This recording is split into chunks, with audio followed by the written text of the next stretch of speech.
All right, tribe, so you've decided to close on that brand new to you motorcycle. Congratulations, but before you do, there's some things that you're gonna have waiting on your pride and joy in the garage so that you can perform the maintenance on that motorcycle that she's gonna need to perform at her best. Now then, get yourself a high quality air pressure gauge with a flexible hose and a movable chuck. This is going to help you get in and around the rotors on these motorcycles and check the air pressure properly. Remember guys, improperly inflated tires are one of the key reasons why guys have accidents on motorcycles. It is really the only part of your motorcycle that's supposed to touch the ground, and tires are integral to the suspension of your motorcycle as well.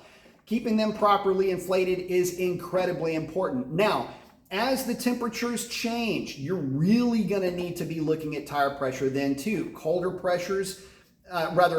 temperatures will take different pressures than higher temperatures because of how the tire will react with the ground and how the compound itself is going to react when it's colder or warmer, how that reaction is with the ground. It's incredibly important that you check with the manufacturer and get ideas for pressure ranges for the weight and the style of motorcycle that you have and the type of riding that you'll be doing.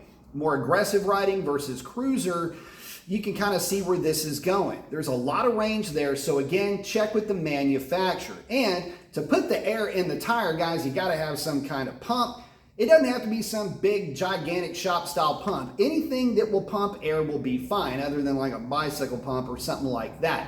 Something like this is going to come in really handy. And of course, if you're checking your tire pressure and you need to add air, well, you're going to need a small pump. Now, other things that you're going to need a set of hex keys. These things, I mean, it's like these motorcycles are put together with 6, 5, 5.5, 4, and number 3, which are all done in millimeters, hex bolts.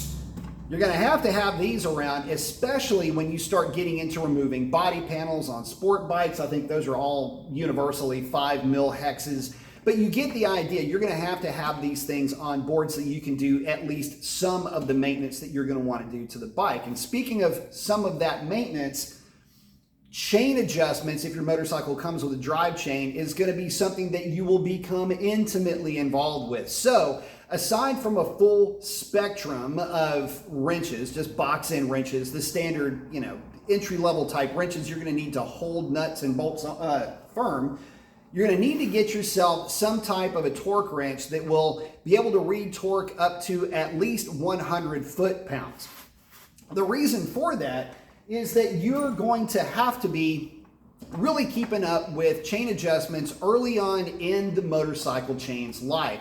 As the chain wears in and breaks in, you'll find that you won't have to adjust it as often, but if you're riding your motorcycle in, well, dirty, dusty conditions, or you're hammering on that thing a lot, it's a track bike maybe, or at least you're treating the streets like a track, you know who I'm talking to. Anyway, you're gonna have to really keep after your chain adjustment. So those box-end wrenches that I was telling you about, those would also work for the adjustment nuts. Usually those are 12 and 13 millimeter and sometimes respectively, but get you a couple of 12 millimeter and a couple of 13 millimeters just in case they're both, in other words, the nut and the bolt are the same. You'll know what I'm getting at once you start the maintenance procedures on your bike. Now, I take things a little bit further, and I have paddock stands. As you can see, that Z1 behind me is sitting on a paddock stand. That makes life really nice for lubricating your chain. You can just have the bike in neutral, spin the tire, and get in there and